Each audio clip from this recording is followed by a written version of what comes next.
Magandang umaga po sa inyo lahat. So, ngiti naman dyan. Yan. Batiin niyo po ang inyong mga katabi ng mahal kita sa Panginoon. Ayan. Mga magkakapatid sa pananampalataya. So, kumusta po kayo sa nagdaang bagyo? Okay lang naman. Meron po ba sa inyong binaha? Ganon. So, pagbigay alam nyo lang po kung mayroon kayong kailangan, no? At para matugunan po natin. No? So, nung Lunes, sino po sa inyo ang nakapanood ng SONA? Sino yung nakinig ng SONA? So, wala? Ayun, meron. Ano yung huling bahagi ng SONA ng ating Pangulo? Ano po? Pogo at nagsigawan.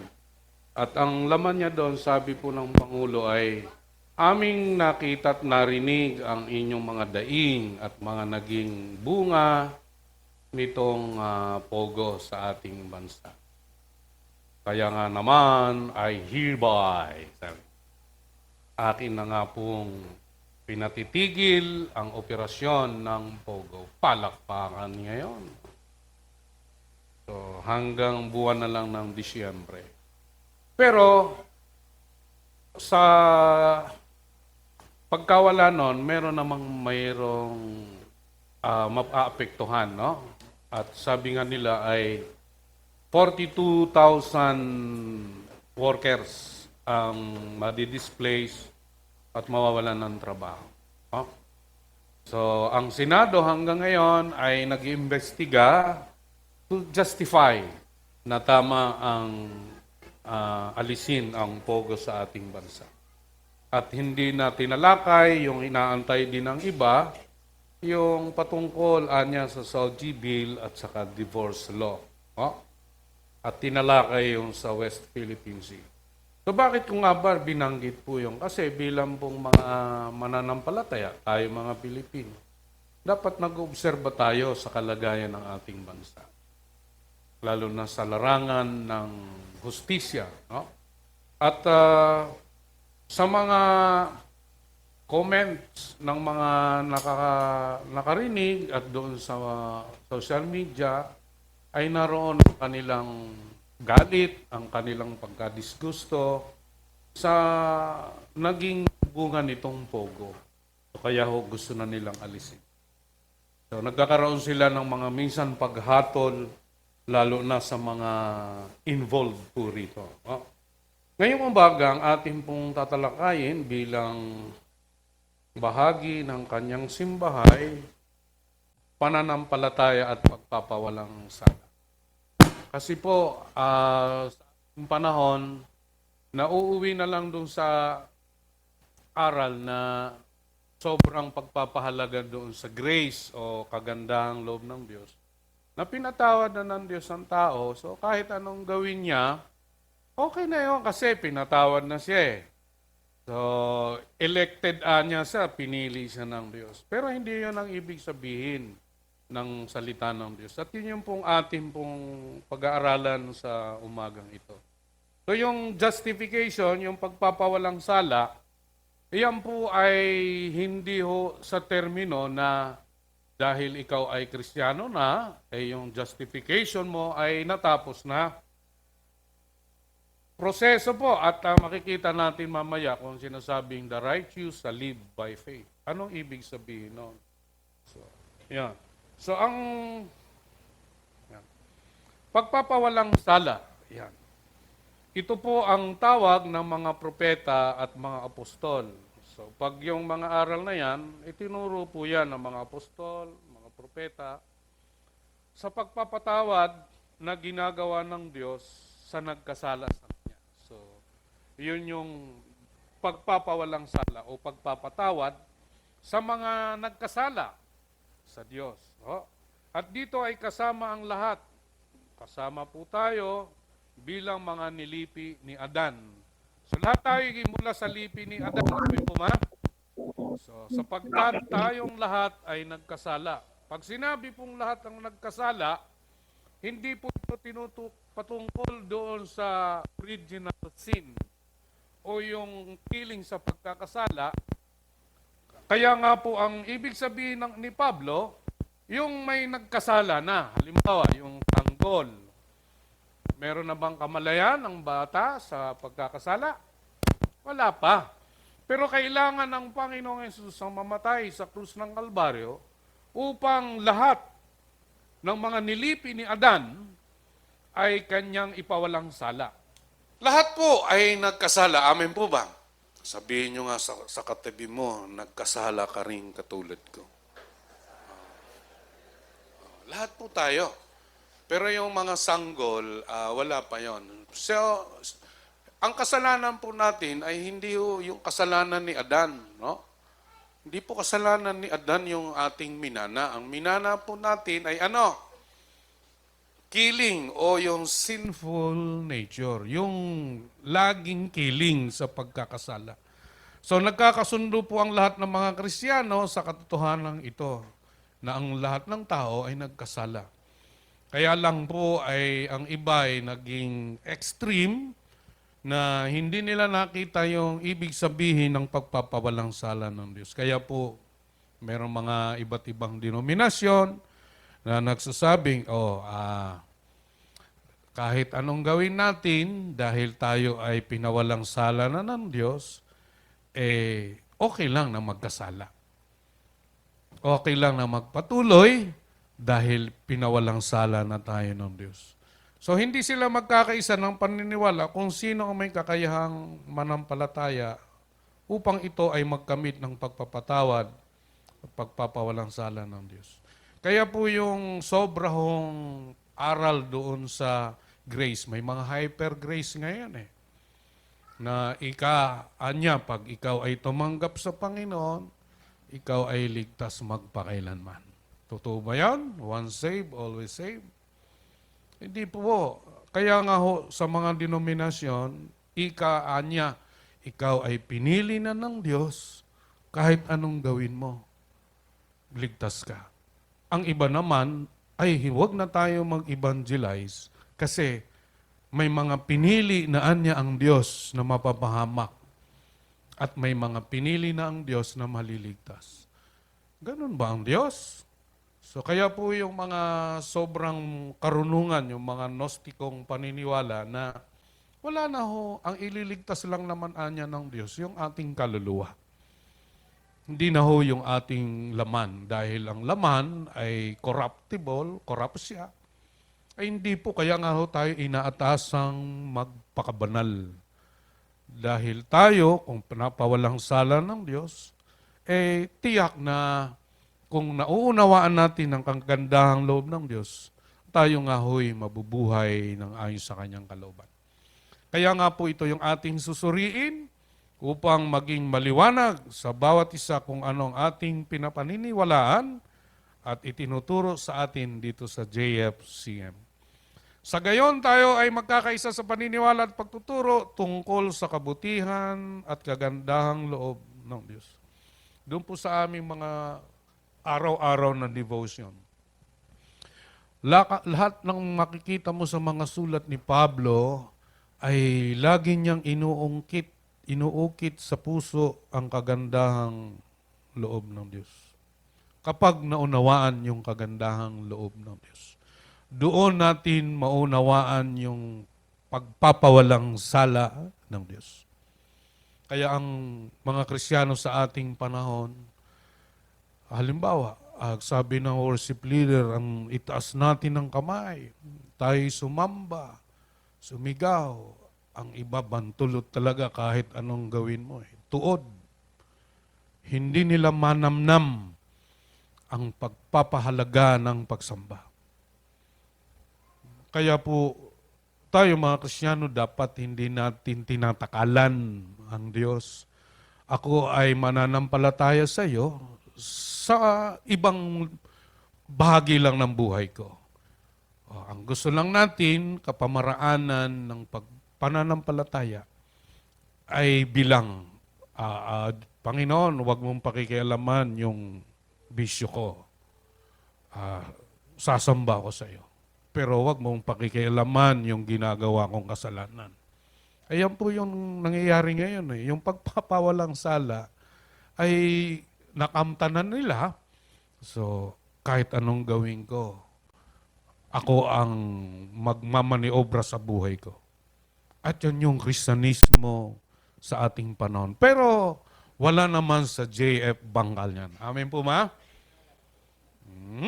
Okay, so magsimula tayo sa pagbasa dito sa sulat ni Pablo sa aklat ng Roma 1. Okay? Sige po, pabasa natin kay Ate Hana. Hindi ko ikinahihiya ang magandang balita, sapagkat ito ang kapangyarihan ng Diyos para sa kaligtasan ng bawat sumasampalataya, unay sa mga Hudyo at gayon din sa mga Griego.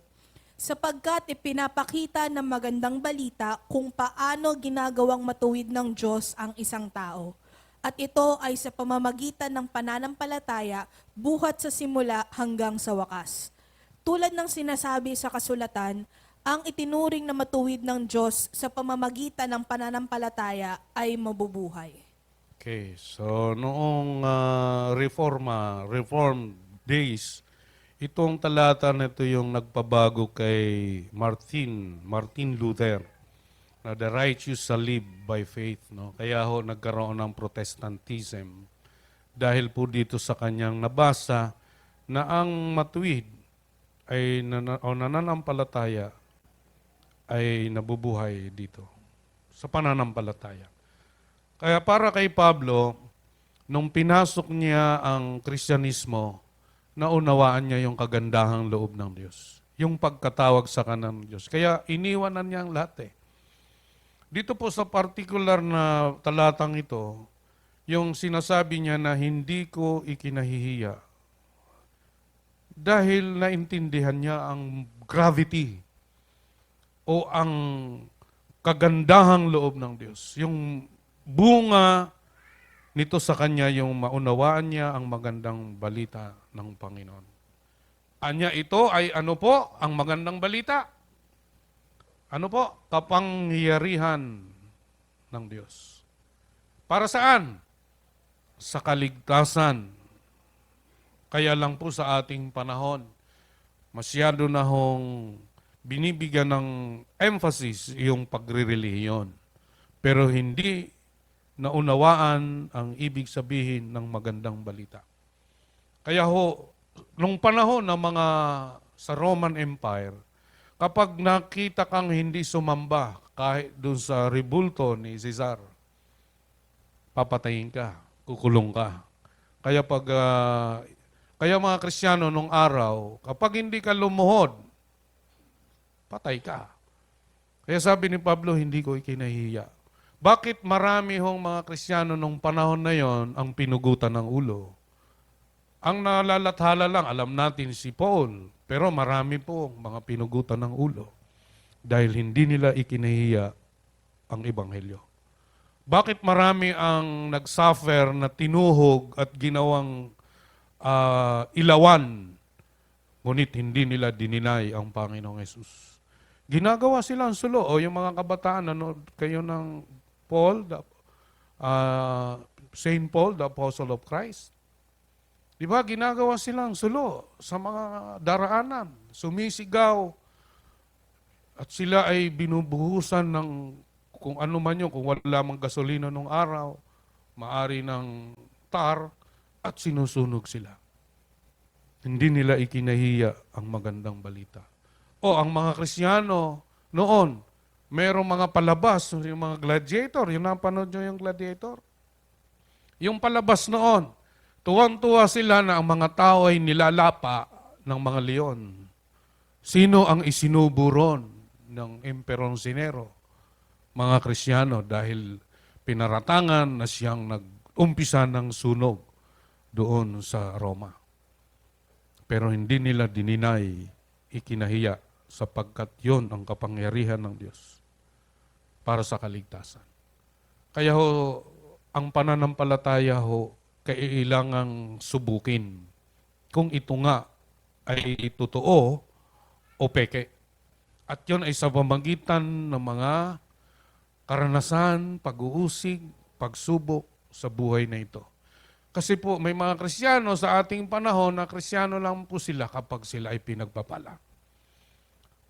May mga testimony tayong maririnig. Ako ay nagpapasalamat sa Diyos sapagkat nagkaroon ako ng trabaho. Salamat ako sapagkat umunlad ang aming buhay, nagkaroon ako ng sasakyan, karoon kami ng bahay at pinagpala kami ng Diyos. Eh paano kung hindi ka pagpalain ng Diyos? Paano sa gitna ng karamdaman, magpapasalamat ka pa rin ba sa Diyos? Kaya ho, ang Kristyanismo sa ating panahon, mali ang pagkaunawa sa pagkilala sa Diyos. Kilala lang nila ang Diyos kapag para sa kanila ay ito'y kapakinabangan. Pero kung hindi na, bibitaw na sila. Kaya yung salitang pagtitiis, di nila kaya yung gawin. Pero sa atin sanang nakakaunawa sa kagandahang loob ng Diyos, ng magandang balita, ano man ang mangyari, ano man ang kalagayan, mabuti ang Diyos. Amen? Yun ang pananampalataya. Sapagkat, sabi ni Pablo, ipinapakita ng magandang balita kung paanong ginagawang matuwid ng Diyos ang isang tao. At ito ay sa pamagitan ng pananampalataya buhat sa simula hanggang sa wakas.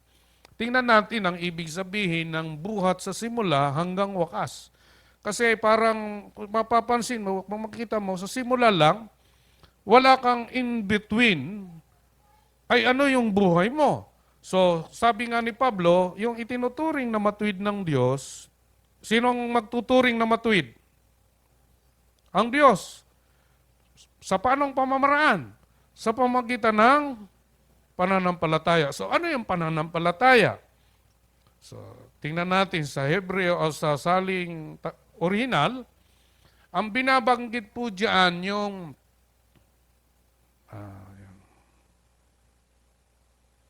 from faith to faith. Ayan. From faith to faith. Well, hindi ho yung pananampalataya mo lang doon sa particular na bagay na yon o bahagi ng buhay mo. Ang ibig sabihin ni Pablo, mula sa umpisa, nabubuhay ka from faith to faith. Walang patlang, yun na yung buhay mo. Yun na yung araw-araw na nagbibigay sa iyo ng buhay, ng pagsunod sa Panginoon. Kaya ho, sa salitang Griego, ekpisteos is pistin, from faith to faith. So hindi po nagsisimula lamang, kundi mula nung manampalataya ka, kahit anong ginagawa mo, nabubuhay ka sa pananampalataya. Kaya binabanggit ni Pablo na, whether you eat or drink, do it all for the glory of God. Kasi nga, from faith to faith.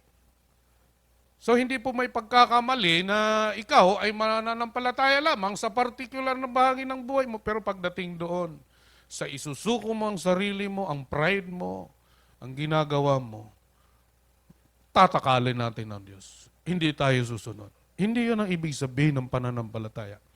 Pananampalataya, from faith to faith, araw-araw. Nabubuhay ka. Kaya po ang iba, minsan, gagawin namin ito kasi by faith. Oh, paano ka sasabihin mo by faith? Halimbawa, magtatayo ka ng church, by faith. Gagawin namin ito by faith. Hindi po ganun ang by faith. By faith, sinasaalang-alang mo, pag-aaralan mo. Oh, hindi ho laging, ganun ba ang Diyos? Dahil ang wisdom, kikilos ka kahit di mo pinag-aaralan, ika nga by faith. Hindi po ganun ang faith. Papag-aralan mo, ikaw ay nagtuturo, di po ba? Kahit ikaw sa trabaho, hindi mo naman pwedeng isubo yung sarili mo pag hindi mo alam. Amen? So tayo din sa ating mga ginagawa, lalo na ho sa ating pong pananampalatayang gusto nating ipakita sa mga tao. No? So makikita natin yan mamaya. So ang tanong natin, paano ba pinapawalang sala ng Diyos ang isang tao? Una, sabi ron, sa pamagitan ng pakikinig. So sabihin nyo nga sa katabi mo, makikinig tayo.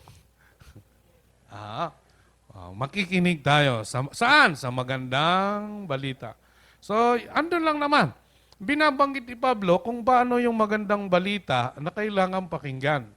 Kasi kung hindi mo pakikinggan, hindi mo maunawaan na ito ay kapangyarihan ng Diyos. Bakit ho ibinigay ang banal na Espiritu? Siya yung magpapahayag sa pamagitan ng tayong daluyan ng pagpapala na maunawaan yung kapangyarihan ng Diyos. Sa pamagitan ng pagsang-ayon ng makikinig sa banal na Espiritu ang naghahayag sa kapangyarihan bunga ng magandang balita patungkol sa ating Panginoon. Kaya ho, binabanggit niya dyan ng bawat sumasampalataya. Hindi lang po pinili. Hindi ho yung, elected na kayo, wala na kayong gagawin. O kaya po, pagdating po roon sa pagsasagawa ng kalooban ng Diyos, daming ayaw. Kasi para sa kanila, ligtas na po ako, pastor. Kayo ang magtrabaho. Kayo yung gumawa ng lahat dahil ikaw ang... Alam niyo po ba, akala niyo madali yung mamamastor.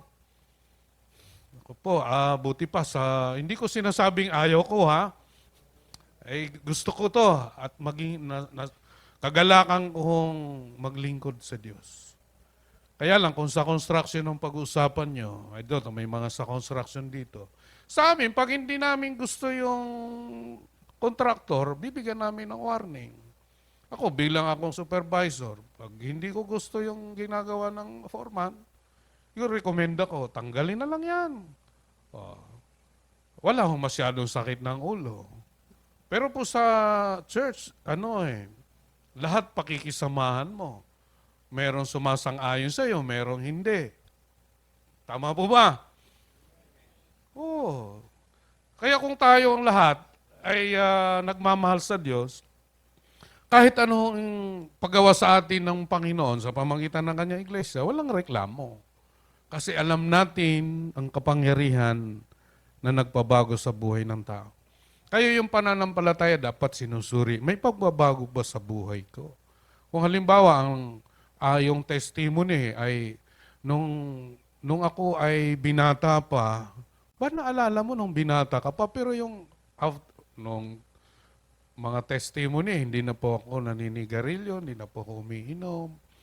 Anong taon po yun? Nung 30 pa lang ako. Ilang taon ka na ba ngayon? 60 na po. Paano yung nung unang nakaraang buwan, nakaraang araw?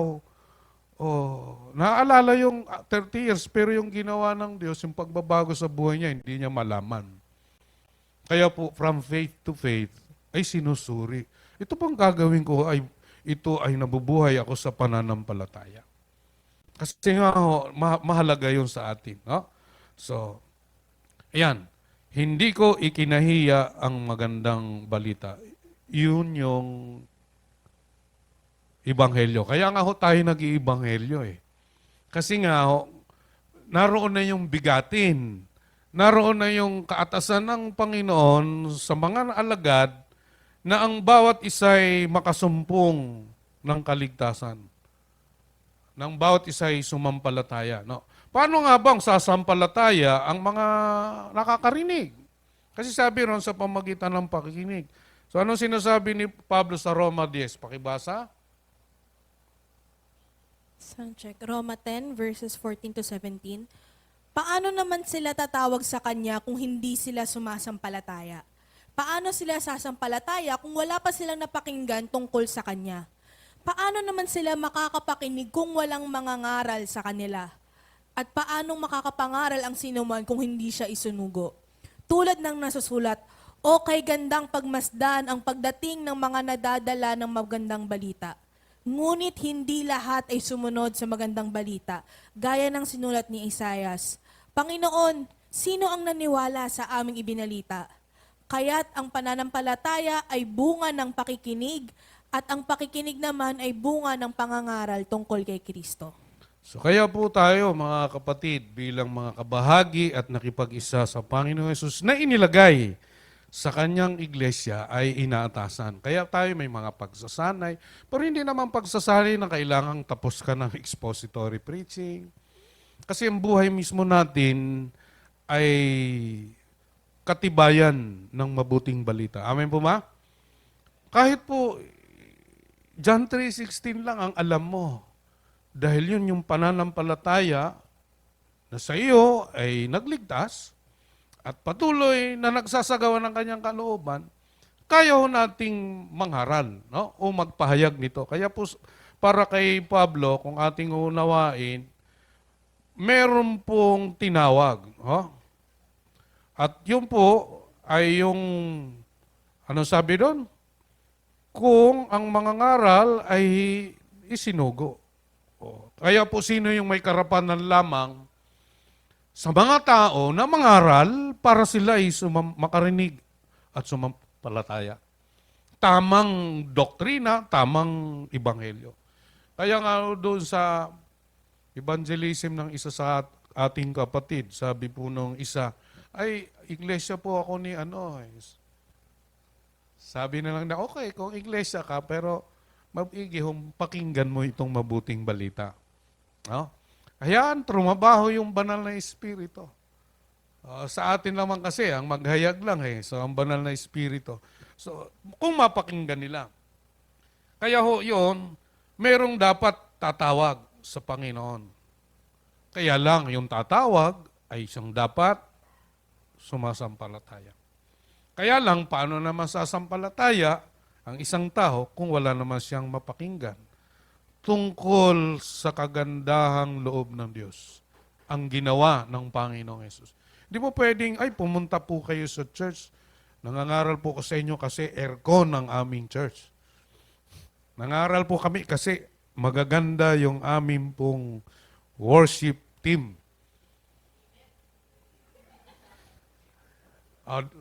Sa church po namin, may pagkain pakatapos ng gawain. Hindi po. Ang ipapangaral ay patungkol sa Panginoong Jesus. Yan. Sa Kanya, no? So, yan. Kaya po tayo, mga nakipag-isa sa Panginoong Jesus, lahat ng tao, lalo na sa atin pong bahay, kaklasik, ang mag-anak, huwag ho nating ikahiya sapagkat kailangan nilang makarinig. At yun ay sa pamagitan ng pagsasalita, pagpapahayag. Kaya ho, mayaman po ang JF sa mga turo upang tayo ay magkaroon ng lakas ng loob. Sabihin nyo nga sa katabi mo, magkaroon ka ng lakas ng loob na ihayag ang mabuting balita. Kasi ang sabi mismo ng Panginoon, hindi tayo binigyan ng espiritu ng kaduwagan, kundi espiritu ng tapang. Amen po ba? O paano makapapangaral ang sino man kung hindi siya sinugo? Yan. Hindi yung sinugo na magtatayo ka ng sarili mong church, papapangaralan mo, iglesia ni Hill na banal. Pwede ba yon? Sabay, nakakapanghilabot ngayon, ay mga dating matapat, pag hindi mo bantay ng pananampalataya mo, makakapagtuturo ka ng lihis na, nakakapanghilabot po sa ating panahon ang turo na. Kasi ang pangalan daw ng Diyos ay hindi Yahweh, kundi Elyon lamang. Inihiwalay na yung Yahweh, dahil ang Yahweh raw ay hindi yun ang Diyos ng Panginoong Yesus. Ay mga sablay ng aral. Kaya po may isang nangangaral dati, pero mapasalamat tayo kung kayo'y nakikinig sa 702 DZAS, yung slot na 6 a.m. yata at saka gabi, inalis na yon. Dahil heretics na yung turo ng mga ngaral na yon. So sa Far East Broadcasting Company, no? 702 DZAS. So tinanggal siya kasi mali na yung turo niya. Kaya tayo magpasalamat sa JF, kung mapapanood niyo, nakikita na yan, yan ang mga turo ng mga apostol. No? Kaya ho sa atin ay ang makapangaral ng tama dahil tayo'y mga isinugo. Kaya po hindi po pwedeng sabihin, Pastor, ako ay membro naman ng JF, ligtas na ako. Hindi po, hindi ko nga alam kung sino sa atin ang ligtas Diyos lang. Pero nakikita ko ang buhay, kung paano sila tumutugon sa salita ng Diyos. Kaya po, mabigat po, alam niyo po ba itong sa kay Isaiah na ito, na binanggit dito? Panginoon, sino ang naniwala sa aming mga ibinalita? O, nung panahon sa Isaiah 6, ayaw nilang manampalataya. Bakit? Hindi nila pinakikinggan. So, dapat ang nakikinig ay ang magbunga ito ng pananampalataya sapagkat ang tinuturo ay ang Panginoong Jesucristo. So, ang magandang balita ay ang pagsisiwalat ng Diyos tungkol sa kanyang sarili. Pagpapahayag ng Diyos kung sino siya sa kanyang mga ginawa at ginagawa. So, kanyang mga ginawa na at gagawin pa lang upang iligtas ang tao mula sa kasalanan at maibalik ito sa kanya. Ito po yung panimulang mithiin sa paglikha niya rito. Makasama ang tao sa walang hanggan. Hindi po ito nagsimula sa bagong tipan. Sabi nila, ang turo ng salvation o kagandahang loob ay sa bagong, hindi po. Inihayag na ito ng Diyos sa kanyang sarili mula pa noon sa lumang tipan upang siya ay kilalanin, sundin at sambahin ng mga taong nilikha niya. So by default, ang tao po ay nilikha talagang mananamba. Kaya po, mapapansin niyo po sa mga kasaysayan, kahit po sa latay ng kasaysayan na yan, na nakikita natin dyan, ang tao by default, humahanap ng sasambahin niya. Maari siyang sumamba sa tunay na Diyos, yun yung naisanan ng Diyos. Maari silang sumamba sa mga inanyuan. Tama? Maari silang, gusto nilang sumamba sa mga nilikhang Diyos, yung mga Elohim, na mga nilikhang makalangit. Kaya nga po, daming ang relihiyon sa ating panahon. Ultimo daga, ultimo baka, ultimo unggoy, ultimo palaka, ultimo isda, buwan, araw sinasambayan. At may mga inanyuan sila at kanila hong pinapakita na sila ay makadiyos sa pamagitan ng kapamaraanan na ito anya ay pagsamba naman namin sa Diyos. Kaya po by default, ang tao humahanap ng kanyang sasambahin. No? Kaya po dito sa ilustrasyon na ito, yung gabay at panahon sa pangyayari, makikita natin yung paghihimagsik sa Eden, sa Baha, at doon sa Babel. Gusto nilang ibang Diyos. O dito sa Eden, ayaw nila sa kay Yahweh, naniwala sila doon sa tukso at sinabi ng nakas, ng serpent. No? At gayon din sa Baha, nangaral si Noe, pero ayaw nila sa Diyos. Gusto nila ibang Diyos. Gayon din sa Babel, ayaw na nila kay Yahweh, nagtayo sila ng sigurat para sambahin ang ibang Diyos.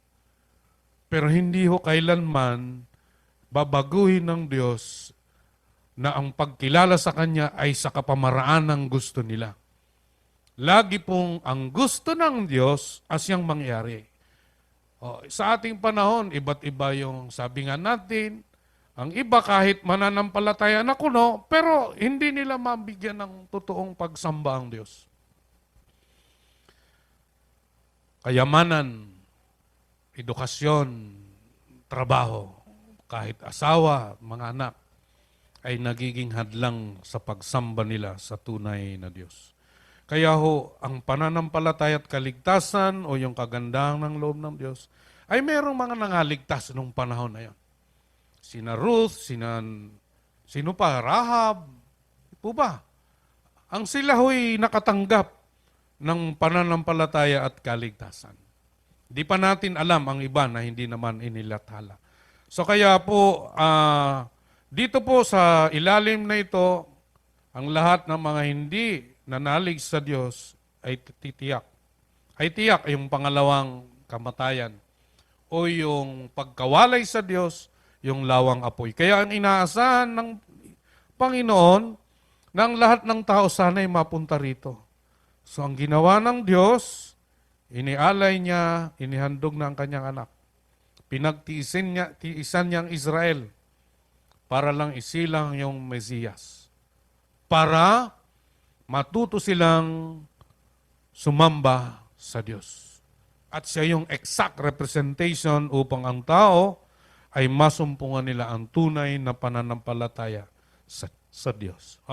Pabasa natin yung naka-green lang. Highlight. Ate Hana. Check. Roma 1, verse 19 to 20. Sapagkat ang maaaring malaman tungkol sa Diyos ay maliwanag, dahil iyon ang ipinapahayag sa kanila ng Diyos. Mula pa nang likhain ng Diyos ang sanlibutan, ang kanyang likas na hindi nakikita, ang kanyang kapangyarihang walang hanggan at ang kanyang pagka-Diyos ay maliwanag na inihahayag ng kanyang mga ginawa. Kaya't wala na silang maidadahilan pa. Thank you, Ate Hana. So, makikita natin dito, ang malaman patungkol sa Diyos sa bawat kasaysayan. Kasabi ko nga, by default, gusto ng taong meron siyang sasambahin. So sa kasaysayan, sabi ron, ang malaman ang tungkol sa Diyos ay maliwanag. Maliwanag, sabi ng Biblia. Halimbawa po, sa atin po bilang mga Pilipino, saan ho ba galing ang ating pong lahi? Narinig nyo siguro ang aral na merong binuksang kawayan at lumabas si malakas at saka si maganda. Bakit? Nagnanais sila ng meron pa nga nung aral nung grade 2 ako na nagluto raw ng tao ang Diyos, naiwan na sunog, kaya itim. Meron namang katamtaman, ayan yung mga Pinoy, mga Malay race. At meron namang puti, yung hilaw. Ayun yung mga turo ng araw, di po ba? O sa atin, ano yung pinagmulan? Anito, Bathala. Kasi nga ho, by default, naghahanap ng ang taong sasambahin. Yan po yung from eternity to eternity. Kaya lang yung tamang eternity ang makasama ang Diyos. Yung eternal na mali ay yung hindi pagkilala sa Diyos, tiyak, eternal ding pagkawalay sa Diyos. Hindi sa piling ng Diyos. Kaya para sa lahat ng tao sa lahat ng panahon, hindi nila pwedeng sabihin hindi nagpakilala ang Diyos. O kaya po sa ating panahon, bago mangyari yung huling panahon na yan, maririnig ang lahat ng aral patungkol sa Panginoon. O kaya po ang kanyang muling pagbabalik, ang kanyang pagbaba, makikita ng lahat. Kaya ho, inaapura na. Kaya po dahil ang dyablo, inaapura din niya na ang mga Kristiyano ay hindi kumilos para mapahinto o mapigil ang kanilang kapanahonang paghatol ng Diyos. Anong sabi ng Biblia? Hanggat hindi tama ang bilang ng mga hintil, hindi mangyayari ang wakas. So ang nais naman ng Diyos, bago ang huling panahon na yon, may pangaral ang mabuting balita sapagkat may darating na paghuhukom. No, kaya po, sa lahat ng panahon, ipinapakita ng Diyos ng likhain niya ang sanlibutan, ay kalikasan. Minsan may napanood ako, sumasayaw sa gitna ng ulan. Sasaya siya sa ulan. Kaya lang tinamaan ng kidlat. Patay. Kaya po yung nature, pag hindi tayo, kaya nga hindi po pwedeng ang tao ay hindi magsabing walang Diyos. Dahil mismo ang buhay niya ay katunayang merong Diyos. Amen po? Kaya tayo magpasalamat sapagkat dumating, kumatok sa ating pintuan ng puso ang Ebanghelyo. At tayo tumunugon doon at nagpapatuloy. Faith to faith. So yan po, sa kasaysayan, ipinakikilala ng Diyos kung sino siya. Alam natin ang mga pangyayari na yon. Matagal na natin itong tinuturo. So, bawat isa sa atin ay maunawaan na ang Diyos ay hindi nagpabaya. Nagpapakilala siya sa bawat panahon, sa bawat lahi. Kaya po ako, lagi kong sinasabi, ang mga ninuno at ninuno kuman ay hindi ko alam kung nanampalataya yung pinanggalingan ng lahi namin, pinanggalingan ng lahi ninyo, pero matapat ang Diyos. Mabuti ang Diyos dahil kung ano ka ngayon, dahil sinubaybayan ng Diyos ang lahat ng lipi ni Adan. Kaya po, magugulat tayo. Minsan, babasa nga tayo ng Biblia, anak ni ganire, ganit, haba ng 70 nations. Pinagtiyagaan ng Diyos na itala lahat ang mga ninuno ng bayan ng Israel. Maging tayo. Kaya kung halimbawa, pagdating ng panahon, tatanungin mo ang Panginoong Yesus, Panginoon, saan po ako nagmulang lahi? Ay, ayun. Ipapakita sa atin ng Diyos. Dahil matapat po ang Diyos. Kaya po inaasahan ng Diyos tayo, yung mga salit, lahing susunod sa atin, ay maging mananampalataya. Maging kanyang anak. So, ano ang magandang balita? Ang pagpapakilala ng sa kanyang sarili sa taong nawalay sa kanya. Ito ang pagpapakilala at pagpapahayag ng kanyang kapangyarihan tungo sa ikaliligtas ng bawat tao. Hindi nga ito ikinahiya ni Apostol Pablo na ating binasa at hindi na rin dapat ikahaya ng Kristiyano. Yan. Yan, mababa. Na kung paano inihayag ng Diyos mula pa noong una, noong kanyang likhay ng tao, ngunit hindi ito tinanggap at hindi siya kinilala ng mga ito bilang tanging Diyos na dapat sambahin. Anong sinasabi ng Hebreo? Yan. Noong una, nangusap ang Diyos sa ating mga ninuno sa iba't ibang panahon. So babalik ko lang, sa iba't ibang panahon nangusap ang Diyos.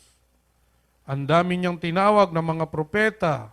Andyan, nagsimula kay Moises, lahat ng mga major prophets, minor prophets, nangusap ang Diyos sa iba't ibang panahon. Pero po ngayon, nitong mga huling araw, siya'y nagsalita sa atin sa pamagitan ng kanyang anak. So, sa pamamagitan ng anak, kung walang pagkilala sa anak, walang pagkilala sa Diyos. Dahil ang Diyos ay nangungusap sa pamamagitan ng kanyang anak. So ngayon, ang anak ang nagniningning na sinag ng Diyos. Kung ano ang Diyos, ay gayon din ang anak. Kaya po, wala na dapat pag-usapan o argumento na Diyos pa talaga ang Panginoong Yesus? Ay sa atin ay ang yaman ng aral na ang Panginoong Yesus ay ang ikalawang Yahweh na nakipag-usap kay Abram nung panahong tawagin siya sa Genesis 12 at inaffirm ang kanyang tipan doon sa Genesis 15. Gayon din kay Isaac. Siya yung pangalawang Yahweh, siya ang anak ng Diyos, sinang nag-iingat sa lahat ng bagay sa pamagitan ng kanyang makapangyarihang salita. At ngayon, tayong mga nilinis na, sabi ng Biblia, ang Panginoon ay naroon sa kanan ng Ama. Ano nga ho bang ginagawa ngayon ng Panginoong Yesus sa kanan ng Ama? Anong ginagawa niya ngayon? Siya ay namamagitan sa bawat bahagi ng sambahayan ng Diyos. At sinasabi ng Diyos, at ang sambahayan na yon ay tayong mga nakipag-isa sa Panginoong Jesucristo. Kaya ho, ang Diyos ay ating kilalanin na siya ang nag-iingat sa atin.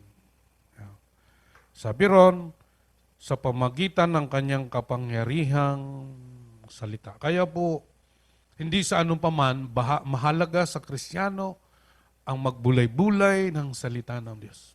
Dahil paano mo naman makikilala ang isang tao kung hindi mo kakausapin? Paano naman sasagutin ng nanliligaw kung hindi nagsasalita? At hindi nambobola. Hindi naman, wala namang mga kalalakihan nambobola sa bangkal. Amen? Kaya naman siguro napasagot ninyo ang inyong mga iniirog dahil kahit pa paano nambola kayo. Diba? Ibibigay ko sa iyo ang between. Bag! Wala namang ganon. So tayo ay mga kumikilala sa Panginoon, dapat kilalanan natin na mahalaga ang salita ng Diyos. Amin po ba? Dahil yun yung nagpabago sa atin. Kaya ho, sa bawat isa sa atin ay magpasalamat sapagkat andon ang anak sa kanan ng Ama na namamagitan sa bawat sa atin. Siya'y dakilang saserdoteng namamagitan. So, dahil hindi nila kinilala ang Diyos ayon sa dapat, sila ay nabaling sa ibang mga Diyos. So, ganito lang naman. Kung ayaw mo sa tunay na Diyos, bagamat sinasabi mong sumasamba ka sa Diyos, ibang Diyos ang iyong sinasamba. Ibang Diyos po yun. At sumasamba mga ito sa mga larawan na mga ito na kinatalamang ng kanilang mga iniisip. Pabasa yung naka-highlight. Soundcheck Roma 1 verse 21 to 22. Kahit na alam nilang may Diyos, siya'y hindi nila pinarangalan bilang Diyos, ni pinasalamatan man lang. Sa halip, naghaka-haka sila ng mga bagay na walang kabuluhan, kaya't nagdilim ang hangal nilang pag-iisip. Sila'y nagmamarunong, ngunit lumitaw na sila'y mga hangal. Thank you, Ate Hana. So, kahit alam nilang may Diyos, so, tanungin mo ang lahat ng mga tao. Tanungin mo, naniniwala ka ba sa Diyos? Oo, naniniwala ako si Kristo. Naniniwala ako ng Diyos. Iba nga, iba ang pangalan ng kanilang Diyos. Pero sabi nila, siya yung manlilika. No. Kaya sabi niya, kahit alam nilang may Diyos, siya ay hindi nila pinarangalan bilang Diyos. Ang iba, sabi nila, nagpaparangal kami sa Diyos. Pero may binabanggit ang Biblia na hindi nila pinarangalan ang Diyos. Pinasalamatan man lamang. So pag ang isang tao nagsasabing merong Diyos, pero hindi niya parangalan at pasalamatan, tendency ang maghaka-haka sila. Maghahaka-haka. Tatakalan nila ang Diyos. Gusto ko kitang maging Diyos, pero ayokong ipasakop sa iyo ang mga bagay na ito na nagiging kaligayahan ko. Kaya marami pamamaraan sa ating panahon na para ilayo tayo sa Diyos. Minsan nga, mga Kristiyano, hindi nila mapaglaban ang kanilang pananampalatayang Kristiyano. Kaya po, sa totoo lang, ang ibang mga taong tumitingin sa atin, wala silang nakitang pagbabago at pinagkakaiba. Relihiyon din ang pinasok natin. Bakit? Hindi natin kayang ipaglaban ang linggo. Halimbawa, nag-aapura tayo, umalis ka agad dahil may appointment ka pa. Ako, ang sabi ko nga po sa inyo, pag linggo, wag ho ninyong ibigay sa iba. Ibigay niyo sa Diyos. Wag hong latak ang sa Diyos. Laging prioridad ang Diyos. Ano ngayon kung anong sabihin sa iyo, KJ ka? O ano ngayon, sino ang maganda hong dapat bigyan ng parangal? Yung tao ang Diyos. Dapat Diyos. Kaya pag linggo, dapat wala na lalo na kung ganitong gawain, nag-aapura ka dahil may appointment ka. Dapat pag sinabi ko, Panginoon, linggo po ngayon, hindi ko po ibibigay ang oras ko. May gawain kami sa church, may seminar kami. Priority ko ang Diyos. Linggo yan, ha? Wala akong pakialam kung Lunes hanggang Biyernes, kung ano ang gusto nyo, pero ang bili ng Diyos, ano man ang inyong gawin, uminom man kayo kumain, gawin ninyo sa ikaluluwalhati ng Diyos. Kaya po ang linggo, sana'y wala ang Diyos ko lang alas 9 hanggang alas 12. Pagdating ng alauna, iba na ang Diyos ko. Hindi pwede yun. Amin po ba? So, aray ko. Tapos na po ang ating gawain. Yan. So kapag ayaw sa Diyos, pamaraanan, ay sabi ng Biblia, binawalang kabuluhan nila yung pagkilala sa Diyos, ni magpasalamat. Kaya ang nangyayari dyan, nagdidilim ang hangan nilang pag-iisip. Magkakahaka-haka na sila, ito ang Diyos ko. Ito ang anyo ng Diyos ko. Kaya po, namamanipulan nila. Gusto nila ng Diyos na maninipulan nila. Bibihisan nila. Kaya ang iba nga, may mga laki. Kaya kung sa bahay, kung gusto mong matakot ka, paggawa ka ng malaki. Pag maliit, ilagay mo lang doon sa sasakyan mo. O sasayaw-sayaw pa yan. Ayaw mo ba? Ganon ang kanilang pamamaraan pagkilala sa Kristiyano naman, di ka sila sumasamba sa mga inanyuan, pero may Diyos sila, may sinasamba sila. Kaya ang pananampalataya, faith to faith. Ano man ang ginagawa mo. Okay, so ano makikita natin dito? Dito po ay pinahayag dito sa Babel. Yan. Na ayaw na nila sa Diyos, nagkanya-kanya sila, so ayaw na ninyo, tinawag niya si Abraham. At doon ay nagkaroon ng dalawang bansa o pagkahiwalay, ang Hudyo at saka Hintil. Pansamantalang pinamahala ang mga Hintil sa mga Diyos, yung mga Bini El Elyon. Ngunit hindi sila kinalimutan ng Diyos sapagkat ang layo niya mula doon sa Eden ay makasama niya sa walang hanggang. Kaya nga po, pinagtiyaga niya ang kanyang bayang Israel upang isilang ang ating Panginoong Yesus at mula sa Kanya, ang lahat ng ang tumanggap at nanalig sa Kanya, binibigyan niya ng karapatan maging anak ng Diyos.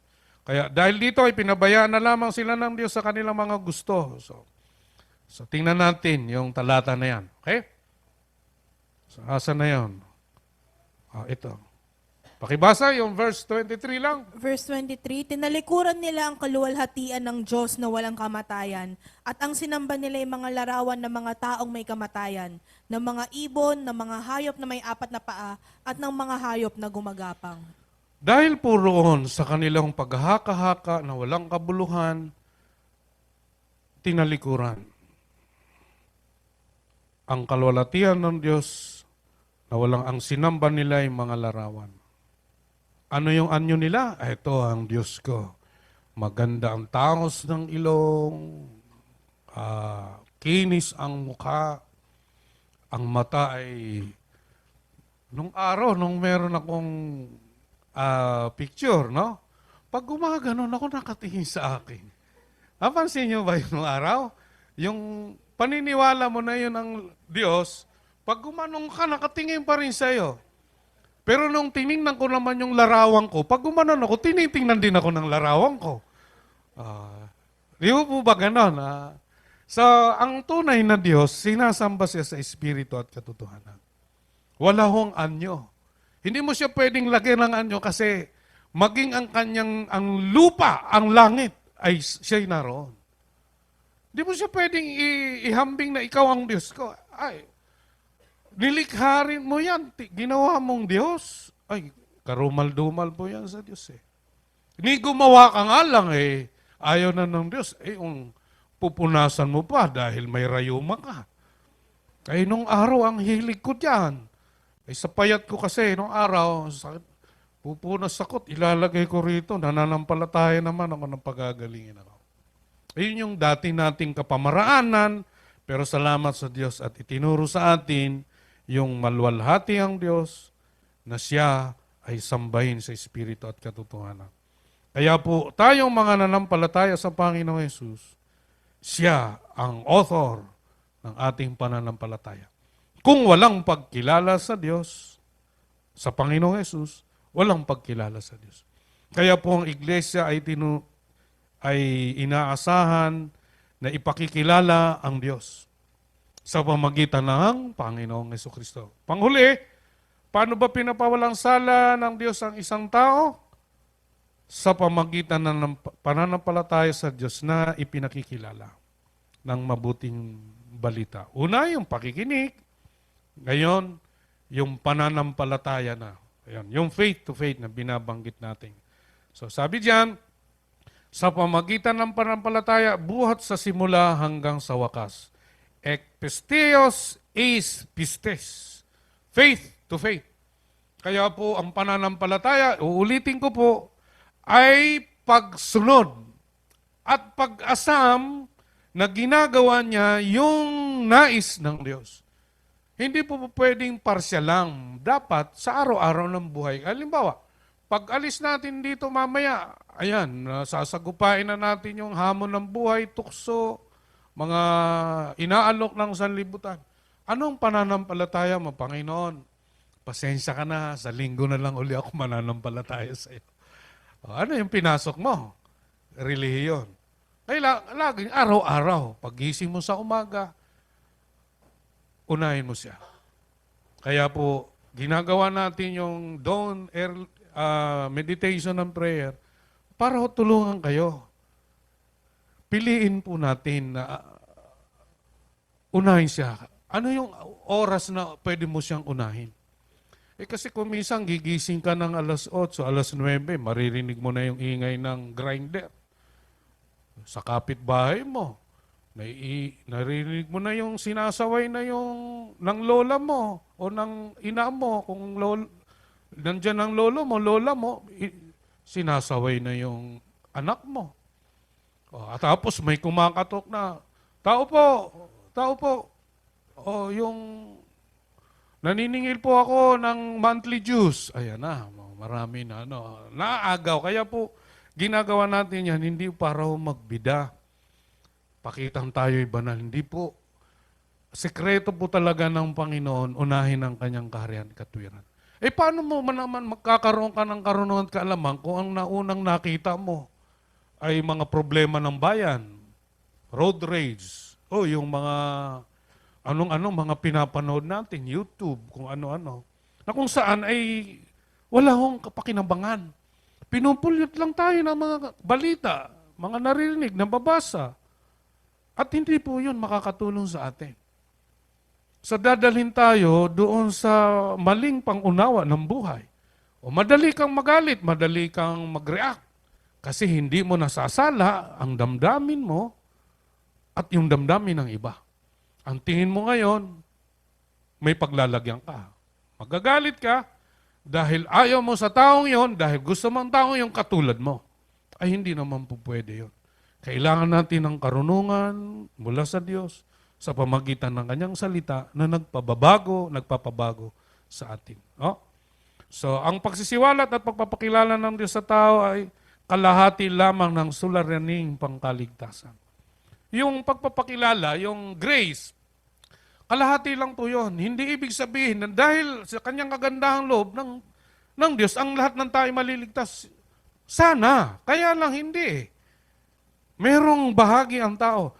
Lahat ng ginawa ng Diyos sa kanyang kagandahang loob o grace ay mawawalang saysay sa tao kung hindi naman ito tutugon ng nararapat. So, ang tugon po, yung kung ano yung lapat. Hindi po pwede yung partial. Lapat talaga. Ito po ang tinutukoy ni Apostol Pablo na pananampalataya mula sa simula hanggang wakas o ekpesteos eies pestin.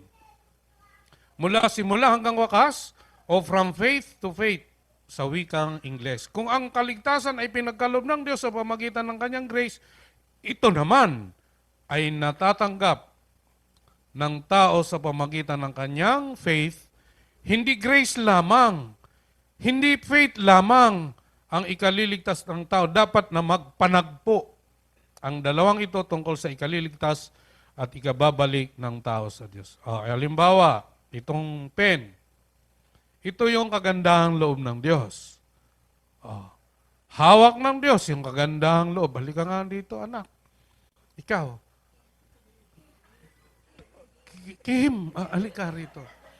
Di ko makita, tulog ka ba? Halika muna rito. Halika, opo, ikaw, halika na. Ikaw, sample lang. Hindi ka naman papasayaw eh, halika na. Dito. Dito ka. Ayan halimbawa ko ang Diyos. Dito ka para makita nila. Gandang lalaki mo eh. Yan, dito ka. Ikaw. Sige Ako ang halimbawa ang Diyos. Ito yung grace. Sabi ng Biblia, tanggapin mo ang regalo ng Diyos ang buhay na walang hanggan sa pamagitan ng pananampalataya. So, inialok niya ito, yung buhay, ang mabuting balita, ang Panginoon Yesus. Anong gagawin ni Kim para mapasa kanya ito? Hawakan mo naman. Hawakan mo yung pen. Takot na takot ka. Sige, yun. Nasa kanya. Dahil meron siyang ginawa. Alangan naman, tutunganga ka lang. Ito. Pag hindi niya ito tinanggap, nandun pa rin ba ang kaligtasan? Andito. Kagandahan loob niya. Pero kailangan niyang gumawa ng aksyon. Tanggapin mo nga ulit. Yan. Yun yung, hindi pwedeng grace lang. Kailangan niyang tanggapin. Amen po ba? Sige, balik ka na. Tulog ka na ulit. Hindi na natulog. Nabigla lang kasi, So, yun po yung, hindi po pwede by grace lang.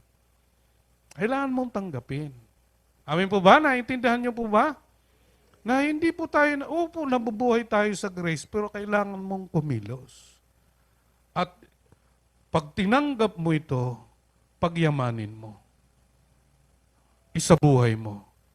Dahil yun ang magliligtas sa'yo. Hindi dahil bahagi ka ng church. Hindi dahil tinanggap mo siya. Paano kung tinanggap mo pero hindi mo naman pinahalagaan? Kaya faith to faith. So sa araw-araw, yun yung kagandang paggising mo, pasalamat ka sa Diyos na may hininga ka pa. Kahit pag ganun mo, iba ang amoy, may hininga ka pa rin. Mayroon kang asawang nagluluto ng almusal mo. Merong pagbukas mo ng tubig. Ng gripo, hindi pala tubig, ng gripo. May tubig. Lahat po by God's grace. Amen po ba? Pag lumabas ka ng araw, ng bahay umuulan, kung minsan nagagalit, ulan na naman ng ulan.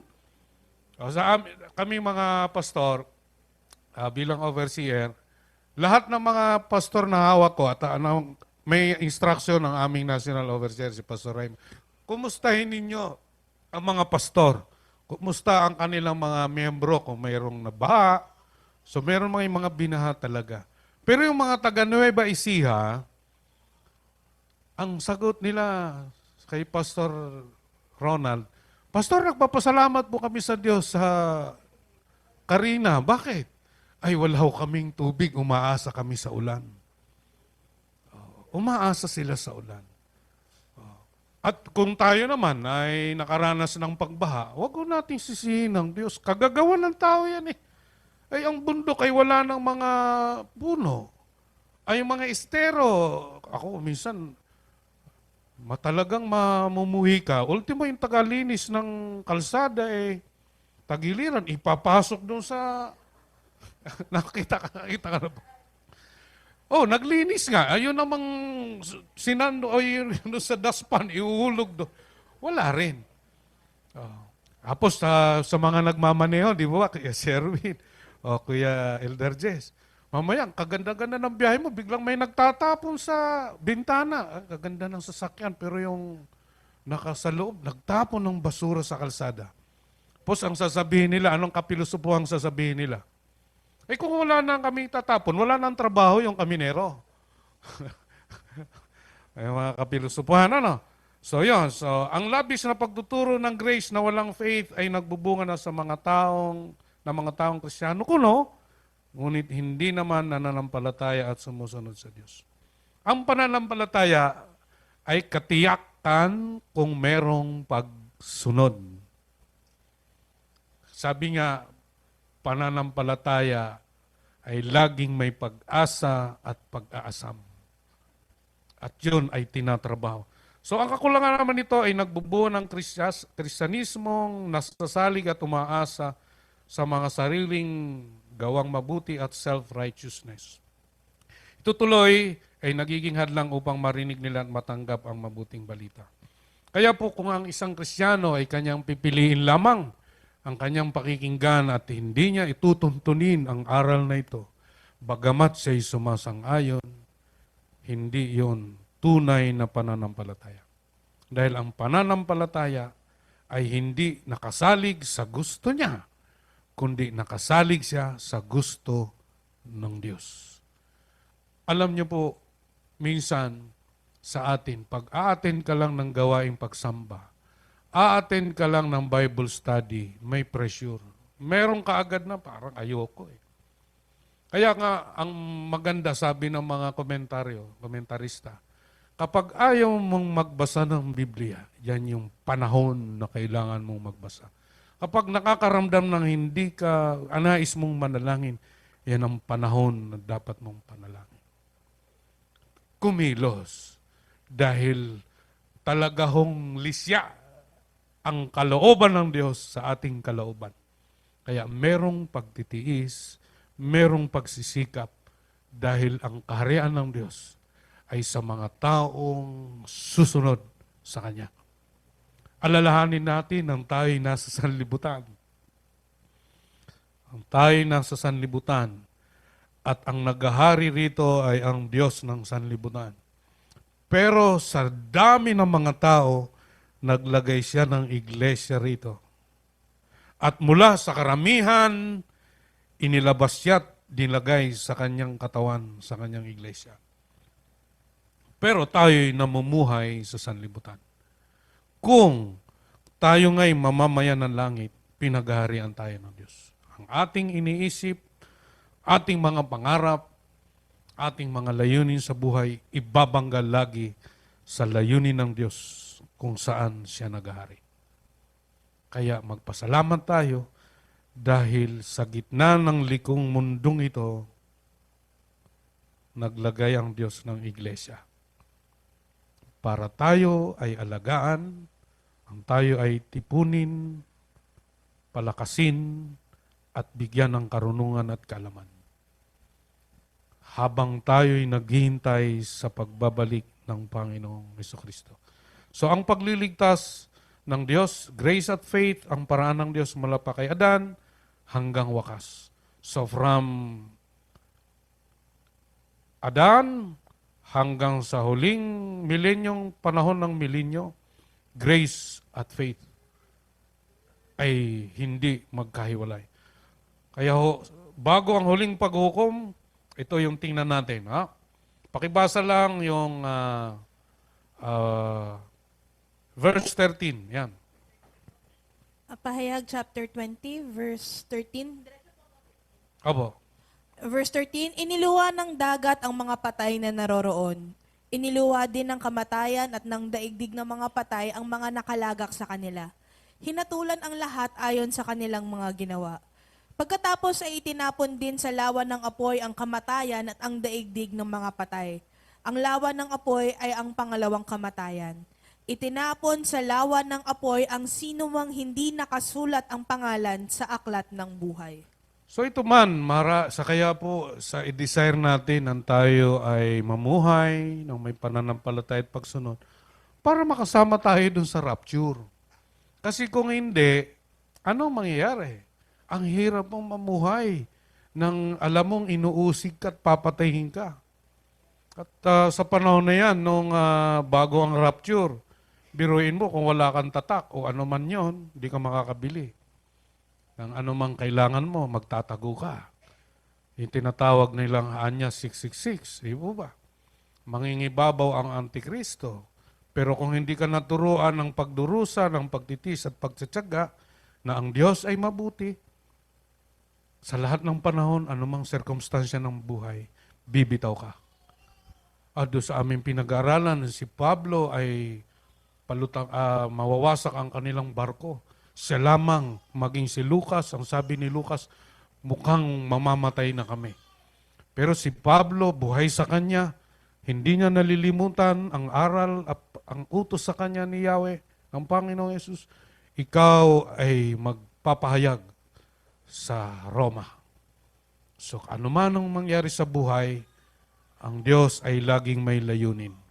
Kaya kilalanin ang Diyos sa tamang pagkilala ayon sa kanyang pagpapahayag. Kaya po ang mga Hudyo ay sa kanila hanggang ngayon sa kanila paniniwala na sila'y tinawag at pinili ng Diyos. Totoo po, pinili ng Diyos ang Israel. Pero hindi ibig sabihin ng pinili ay ligtas. Hindi rin ibig sabihin ng lahat ng mga hintil na nagsasabing nananampalataya sa Panginoon ay ligtas. Iyan ay meron laging katibayan. Yung pagbabago ng buhay. Yung pagbabagong handang magtiis, magtiyaga para lamang sa ikaluluwalhati ng Diyos. Kaya yung mga hindi nakasulat ang pangalan sa aklat ng buhay, sila'y itatapon sa pangalawang kamatayan. So ang mga hinirang o elect ay kailangan pa rin sumampalataya. Hudyo man o hintil. Upang makamtan ng kaligtasan, ang paghirang ay hindi pagliligtas. So pinili ka, pero kung hindi ka tumugon, wala. Kailangan ng pagsasabuhay nito. Ito ang nagbibigay pribilehyo sa tao iliping, ngunit hindi kagyat na kaligtasan. Kaya nga, faith to faith. So marami po ang mawawalan ng kaligtasan, hindi nawawala ang kaligtasan. Mawawala ito. dahil sa pagpapasya ng hindi sumunod sa aral ng Panginoon. Kaya nga magugulat ang karamihan, Panginoon, Panginoon. Ang kami naman ay nangaral, ang kami ay gumawa ng himala, ang kami nagpalayas ng mga demonyo.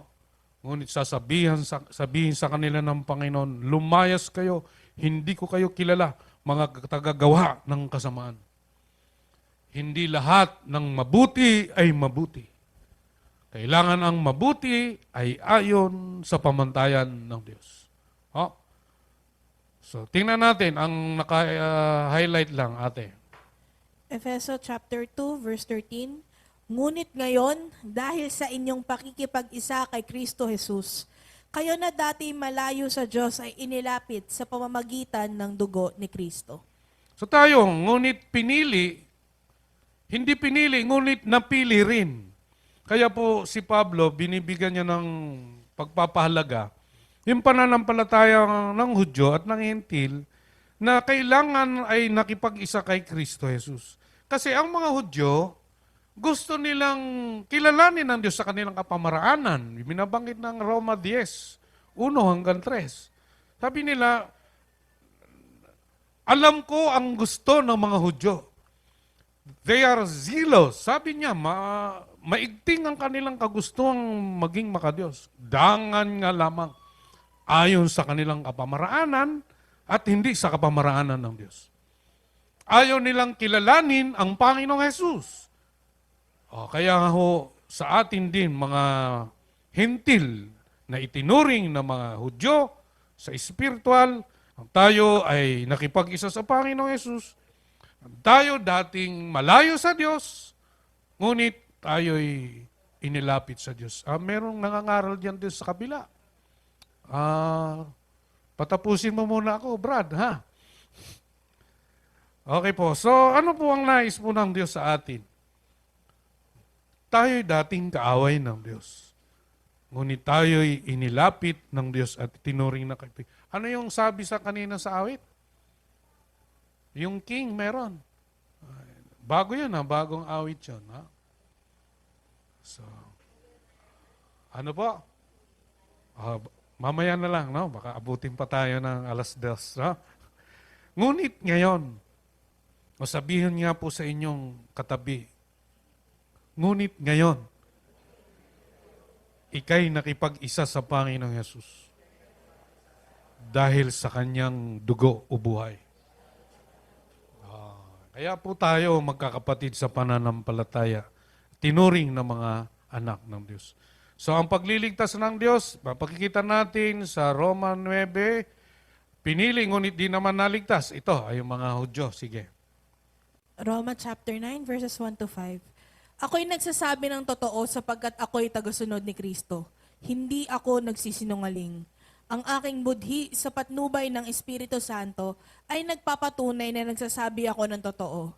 Matindi ang aking kalungkutan at di mapawi ang pagdaramdam ng aking puso dahil sa mga kalahi kong Hudyo. Mas mamatamisin ko pang ako'y sumpain at mawalay kay Kristo kung ito'y sa ikabubuti nila. Sila'y mga Israelita na binigyan ng Diyos ng karapatang maging mga anak niya. Ipinakita rin niya sa kanila ang kanyang kaluwalhatian. Sa kanila nakipagtipan ang Diyos. Sa kanila rin ibinigay ang kautusan, ang tunay na pagsamba at ang kanyang mga pangako.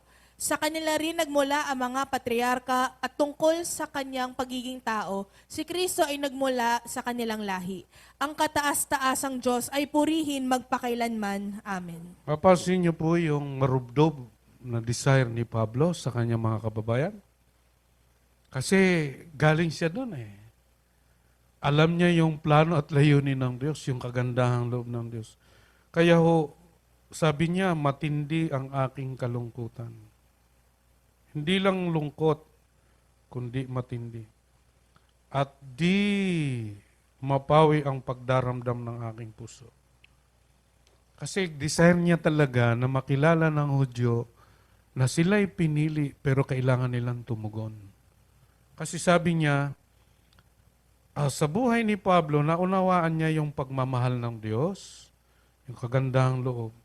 para lamang, katulad ni Moises, sabi ni Moises, huwag mong hatulan. Kung ayaw mong sumama sa amin, alisin mo na lang yung pangalan ko sa aklat ng buhay. Mabasa niyo ba yun? Sabi ni Moises. Ano yung sabi ni Pablo? Mas mamatamisin ko pang ako'y sumpain kung ito'y sa ikabubuti nila. So, parang exchange. Ayaw kong mapahamak ang mga lahi ko eh. Mas gusto ko pang ako lang, wag lang sila. Napansin niyo po yung, ano yung sinasabi ng mga magulang pag nagkakasakit ang anak? Ano sinasabi ng magulang? Sana ako na lang. Dahil sa pagmamahal. So, isasakripisyo para lang sa iba. Iyan ang buhay Kristiyano. Titiisin mong lilibaking ka, pipigilan mo ang sarili mo, dahil kung ikaw ay sumagot, masisira ang pangalan mo na ikaw nga ay Kristiyano. Kaya may pagtitiis. Para lang sa iba, gusto mong gumanti, hindi ka gaganti. Alang-alang sa kanilang pananampalatayang makita ang buhay mong tagasunod ni Kristo. Kasi yun eh. Yung binago ka ng Diyos eh. Hindi ka makikipagsabayan. Dahil alam mong mamamansaan ang pangalan ng Kristo at sasabihin sa ikaw, Kristiyano, pero ganyan ang buhay mo. Di mo kayang ipaglaban. Kaya po may mga Kristiyanong tinatakalan ng Diyos. Wag. Dahil siya ang may-ari ng ating buhay na nagsakripisyo upang maibalik lamang tayo sa Kanya. Kaya kailangan nating pagsisihan at talikuran ng kasalanan. Bakit kailangan nating talikuran ng kasalanan? Iwaksi ang kasalanan. Sapagkat ang kabayaran noon parang maalis sa atin yon ay ang buhay ng monogenes, ang Panginoong Jesucristo. Inialay ang kanyang buhay. So ano pa, sila'y mga Israelita, pero hindi nila kinilala ang Diyos sa kanilang buhay. Sa kanila nakipagtipan. Kaya pag may magtanong, ano yung pinakamalapit na relihiyon sa mundong ito? Judaismo. Pero mismo ang mga Hudyo ay hindi sumampalataya sa Panginoong Jesus. Okay, so yan. Mga pinili, ito pa. Ngunit ang Israel naman na nagsikap na maging kalugod-lugod sa Diyos sa pamagitan ng kautusan ay nabigo. Bakit? Dahil sinikap nilang kalugdan sila ng Diyos. Pansinin niyo ha. Sabi ron, sinikap nilang kalugdan sila ng Diyos sa pamagitan ng mga gawa at hindi sa pamagitan ng pananampalataya. Tama hong gumawa. Pero bago ka gumawa, na para maging tama, manampalataya ka. Kaya yung kahapon sa evangelism, sabi ko, kapatid, paano matitiyak na ligtas ka? Ang sagot niya po sa akin, matapos ipaliwanag yung timeline na yan, sa paggawa po ng mabuti. So nakakaawa sa dahilang ipinahayag mo na ang lahat, gusto pa rin niyang manampalataya at sumunod sa Diyos sa pamagitan ng gawa. Hindi. Pananampalataya muna sa Panginoong Yesus na siya namang plano niya at layunin sa simula't simula tayo gumawa ng mabuti. Kaya matitisod ang mga hindi kumilala doon sa panulukang bato. So sa batong katitisuran. Ngunit ang sumasampalataya ay di mabibigo. So ano pa ang mabasa natin dito lang sa nakapula? Check, mic test. Roma 11, verse 7. Ano ngayon? Hindi nakamtan ng bansang Israel ang kanyang minimithi. Ang mga hinirang lamang ang nagkamit nito dahil matigas ang ulo ng iba. So ang Israel, hindi nila nakamtan dahil sa hindi nila tinanggap ang pamamaraan ng Diyos. Naging matigas ang kanilang mga puso. Kaya nga alam niyo po ba ang hirap na mangaral? Kasi po, hindi lahat totoong nakikinig. At ito lang ang panganib. Dahil sa pakikinig, kung walang pagtugon ang dulot nun, katigasan ng ulo. Dahil naintindihan mo na, naunawaan mo na, hindi mo sinampalatayanan. Malungkot pong bahagi yon ng Kristyanismo. Dahil hindi pagtugon sa narinig. Kanyang pinakinggan, ngunit hindi isinagawa. Kaya lahat ng kanyang maririnig, ito ay batingaw na lamang. Kaya hindi pwedeng ang salita ng Diyos ay walang epekto sa tao. Kailangan positibo. Ngayon, kung ayaw niyang tanggapin, ang siya'y mananagot pagdating ng paghukom. Kaya po sa mga aral, ang layon ng Diyos, not to inform us para tayo ay maunawaan o malaman, si Kristo ay namatay sa krus ng Kalbaryo. Ano ang epekto nun sa iyo? Marami kang alam, ngunit walang kahulugan sa buhay natin. Kaya po yung salita ng Diyos, ang ibig sabihin ng Biblia, pinakinggan at isinabuhay. Amin po ba? So yun. Kaya sila ay mabubuhay sa pamagitan ng pananampalataya. So yan, ang sino mang nakipag-isa sa Panginoong Jesucristo ay tiyak na makakasama sa bagong langit at bagong lupa. Ang bagong Jerusalem na itinatag ng Panginoon sa kanyang muling pagbabalik. So sa pagpapatuloy, ito mga kapatid, pabasa nung 19 lang to 20. Roma 11 verse 19 to 20, sasabihin mo naman, pinutol ang mga sanga upang ako'y maidugtong. Totoo iyan. Pinutol sila dahil hindi sila sumasampalataya sa Diyos. At ikaw naman ay dinugtong dahil sumampalataya ka sa Kanya. Kaya't huwag kang magmalaki, sa halip ay matakot ka. Okay, so ito ay kausap na naman ni Pablo rito, yung mga hintil na mga... siya kasi apostol ng mga hintil eh. Nung nanampalataya sila, sabi niya, huwag kayong magmalaki. Dahil mismo ang orihinal na sanga ay pinutol. Sino yung mga orihinal na sanga? Pinutol sila. Mga Hudyo. Bakit sila pinutol? Hindi sila sumampalataya sa Diyos. Sumampalataya man sila sa kahulugan o kapamaraanan gusto nila. Hindi sa kapamaraanan ng Diyos. At sabi nung, ikaw naman, sino yung sinasabihan dyan? Tayo, mga hindi Hudyo. Idinugtong dahil sumampalataya ka o hintil tayo sa Kanya. Kaya huwag kang magmalaki, sa halip ay matakot ka.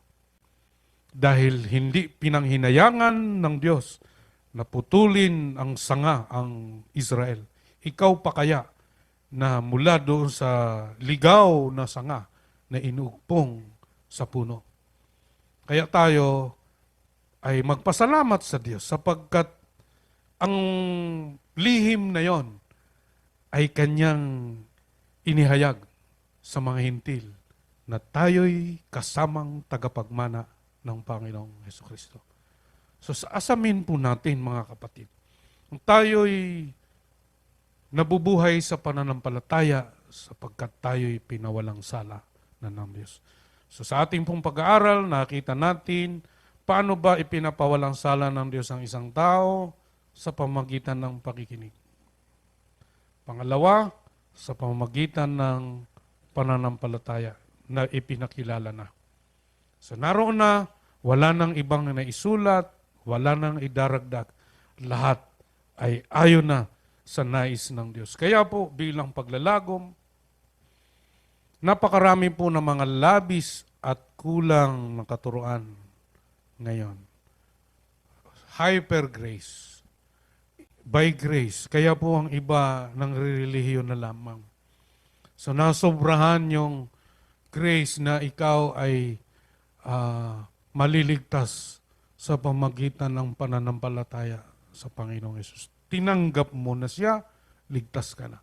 Wala ho tayong karapatan na sabihin sa tao, ligtas ka na. Tanging Diyos. Ang magiging bunga lang noon na ating pong ikinagagalak at ikagagalak, ang siya ay nagpabautismo, siya ay nagsisi at nagbalik loob sa Diyos, nagpabautismo at nagpailalim sa kanyang katawan ng iglesia para turuan upang maging kamanggagawa niya. Kaya hindi po ito dahil hindi nila inaring sapat. Yung mga iba, ang turo ng Biblia, ang mga propeta at ng mga apostol. Ang gayong uri ng pagtuturo ay di dapat pakinggan at dapat iwasan sa pagtuturo rin naman. Kaya po tayo bilang JF, di po tayo particular na pag nagsasanay ka, hahanap ka ng turo sa mga iba sa internet, lalo na po ngayon. Lalo na ngayong AI, yung artificial intelligence, ay napakadali. Kahit thesis, di ba? Kaya nang gawin. Kahit po outline, tatanong mo lang, gawan mo nga ako ng sermon, 3 puntos. Mula sa John 3:16, bibigyan ka. Pero artificial. Yung mga kabataan, alam yung AI, no?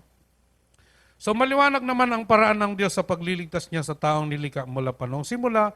Ito ay nakakamtan sa pamagitan ng pagkilala sa kanyang kagandahang loob. Kaya po mga kapatid, tatanungin ko po kayo, nauunawaan ho ba talaga natin kanong ibig sabihin ng kagandahang loob ng Diyos sa araw-araw? Faith to faith.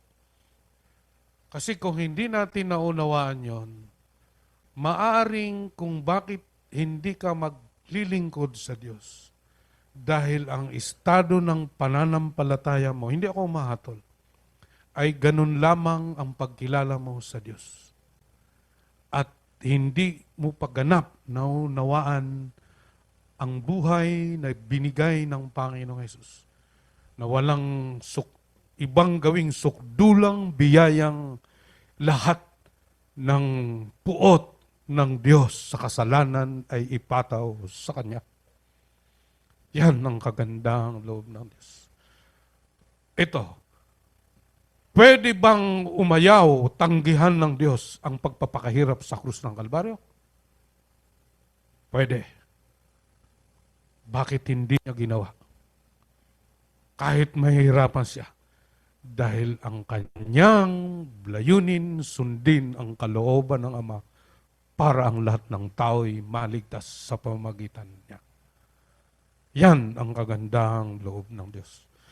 Pananampalataya mula simula hanggang wakas. Faith to faith. Kung ano ang tinanggap mo, pagyamanin mo hanggang sa kanyang muling pagbabalik. Dahil hindi ka tayo niya iiwan o pababayaan. Dahil may dakilang saserdoteng namamahala sa sambahayan ng Diyos, nabubuhay magpakailanman, at naroon ang banal na Espiritu na layong makapamuhay tayo sa pagsunod sa kanyang kalooban. Kaya lahat tayo ay haharap sa Diyos. Gumawa tayo ng mabuti, haharap tayo sa Diyos. Gumawa tayo ng masama, hindi sa pamantayan ng mga walang taong Diyos, lahat tayo'y haharap sa Diyos. Kaya huwag po nating isalaula ang ating pananampalataya.